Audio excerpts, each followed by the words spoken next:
started. Hi, I'm Duana. I'm a recently transitioned data engineer at Cash App, but I have over a decade of experience doing agile software development. And I really think there's an opportunity for us to take the great ideas from agile to shorten the feedback cycles of data engineering projects. And one of the key ideas from Lean Startup for getting early feedback was the MVP, the minimum viable product, where you build just enough functionality to get your product into the hands of users as soon as possible to validate your assumptions of what users want. Similarly, I think we could ask ourselves, what is the MVP of data engineering projects? What is the minimum data we could ship to production to get it used and validate that the data as we've modeled it is usable and useful? Now, this is actually going to be a talk about feedback cycles, because sometimes with data engineering projects, the MVP, or the goal of what you want to achieve, is clear. But how to get there, or what it's going to end up looking like, is not. Kind of like the transatlantic cable project from the mid-1800s. So I like to think of this as maybe the first data engineering project at scale. They wanted to connect the continents of North America and Europe by cable to send telegrams, which are just data. And the MVP here is pretty clear. Let's just send a telegram one way, one at a time, and back. We don't need an information superhighway at this point. But how to get there is not clear. No one had laid 3,000 kilometers of undersea cable before in an ocean up to 3 kilometers deep. So they experienced a lot of setbacks. And in their own way, they failed fast. They learned and they applied their learnings to their next attempts. And in a similar vein, I want to share some cautionary tales of past projects where we've encountered setbacks of getting to production as fast as possible, and how to get there quicker. So, cautionary tale number 1. Imagine a team of ML consultants are brought in to unlock amazing use cases from your company's data. So, at a previous workplace, we had a wonderfully simple tech stack, a front end talking to an app server, talking to a database, and then data jobs getting our data into the equivalent of a data warehouse for data science. So we had the ML consultants do some experiments using the latest research papers, and they came up with some great potential ML use cases to improve our product. Now, as ML use cases are often proprietary, I'm going to have a fictional running example here. So imagine we've got a language learning app to help users learn a language, and we ask the users questions in that language and get them to answer in free-form text in that language. And we think we can use ML to detect how can we help users with a specific grammar rule. So the ML consultants come up with a candidate kind of model or use case that could work.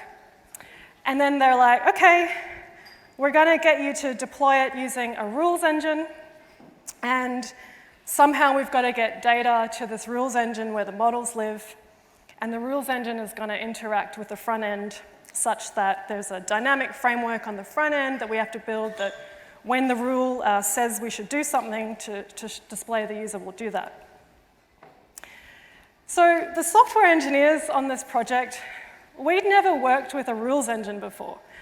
We didn't know how to deploy it, how we would operate it in production, how we would get the models in there. We didn't even know really what the models were doing. And as one of the senior engineers on the project, I was like, okay, look, I really pushed the team to go for an end-to-end flow with something basic just to get experience and learn. I needed a simple use case for us to achieve this end-to-end flow, and the MVP was clear but a bit complex, and we were still kind of working it out. So I said, okay, let's just grab any data, just a single piece of data. Let's grab the user sign-up dates, and we want to test that we can invoke this rule engine. Let's say that when the user logs in, the rules engine will detect if it's the anniversary, that this user's been learning language for a year, and then we'll tell the front end to display a happy anniversary pop-up. And I thought this would like exercise that end-to-end path, just get us started so we could iterate and learn. But this use case didn't land with people. People were like, but that's not ML, and we don't need a rules engine for that. That's just an if statement. And they're completely right. The problem was it was a contrived use case that I came up with as an engineer. It wasn't something we actually wanted to build into the product. So my lesson here is that we need to think of what is the minimum useful thing we can ship end-to-end to get feedback. And in Agile, we often try to do this as soon as possible in the first couple of iterations. We try to deliver the vertical slice through an application or the thin slice. And we have a number of great metaphors for it, the walking skeleton, the agile bicycle.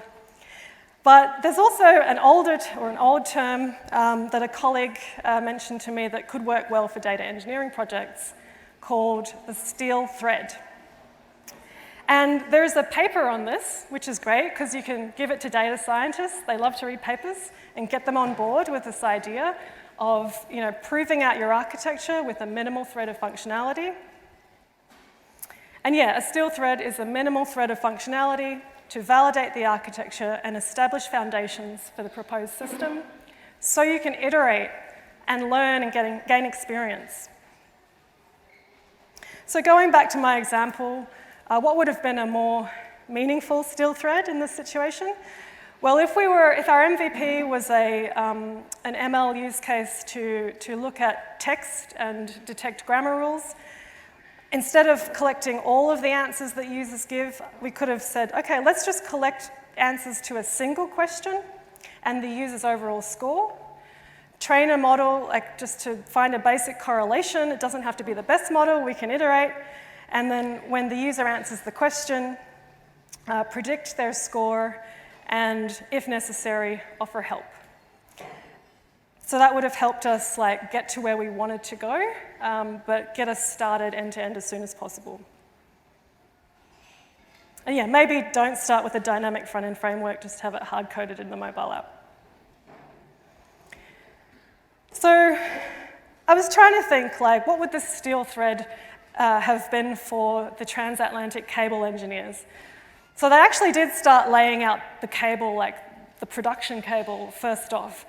And I'm wondering, maybe they had to do that because it was so expensive to ship back and forth.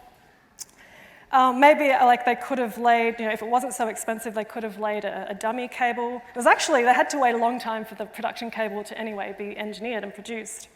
And interestingly, yeah, they did start off on sailing ships called a bark, and they quickly noticed that they weren't robust enough. There was a big storm, and they had to cut the cable to stop the ship from sinking, and then they got a steamship to roll it after that.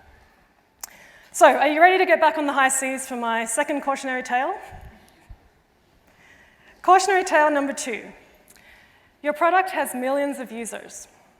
Your ML team want to use the data from a new product feature to improve a product workflow. So let's go back to our language learning app. But now, imagine we're wildly successful. We've got millions of users, or 100 millions of users, and we've just fictionally acquired Duolingo, and we're partnering with them to produce a new product feature where users can upload their Duolingo history, and we could use that to look at using ML to help them learn grammar. So first task is to ingest that new data from that new product feature, get it for our data scientists to prototype, experiment, come up with ML use cases. We're a bit more established now, so we've got an ML platform that can somehow react with the front end. And we want to use a new feature store because it's got good capabilities for this kind of data we're working with. So again here, we've got a new architectural component that we haven't worked with before.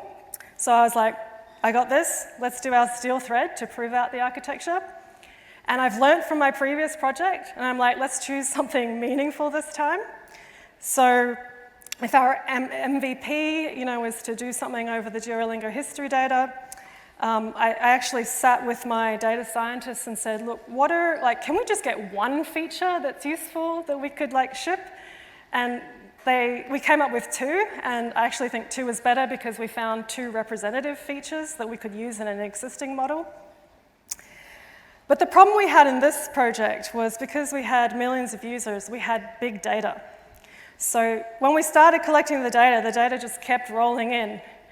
And we had infrastructure to deal with that, backup, security. We had our data jobs taking a long time because there's a lot of data you have to process. And every time we discovered that we'd misinterpreted a field at the source, we had to go to the product team and redo all those data jobs. And that was a very slow process. And often the data jobs would, we'd have they were using a lot of intermediate memory. So the lessons here are, if possible, make big data small initially. And we've got some great ideas from our data scientists on this. 1, start with a subset of fields.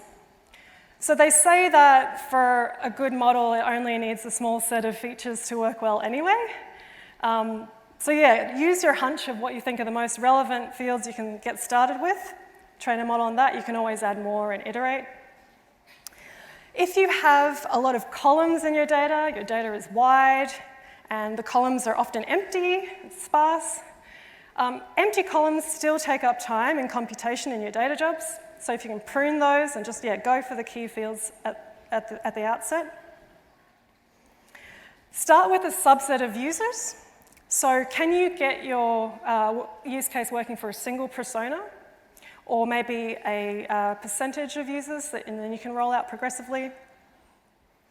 And if your data has personally identifiable information in it, there's a lot of privacy infrastructure that you're going to have to build around that. Can you first get started with a non-PII data use case, or can you downgrade the data to be less sensitive, just to prove out that end-to-end path? Lastly, you can decide how much data is enough to go to prod ASAP. So we had some features where they would improve with the more data we were getting in, but at some point they would plateau with big data, and we realized, okay, maybe after 1 million rows we could have really pushed to get to production. And at the speaker dinner last night, someone said, yeah, we can think about what's the minimum number of rows we need in our data set to get to production, and what's the minimum number of columns. So going back to my favorite analogy, make big data small in this project was that they didn't bite off everything in the one go. They didn't start laying a golden plated cable. They looked for a smaller subset of the problem. So there's 100 kilometers of stretch of sea called the Cabo Strait, where they first tested laying the cable there. And they already experienced failures doing that small project that they could then apply for the bigger task.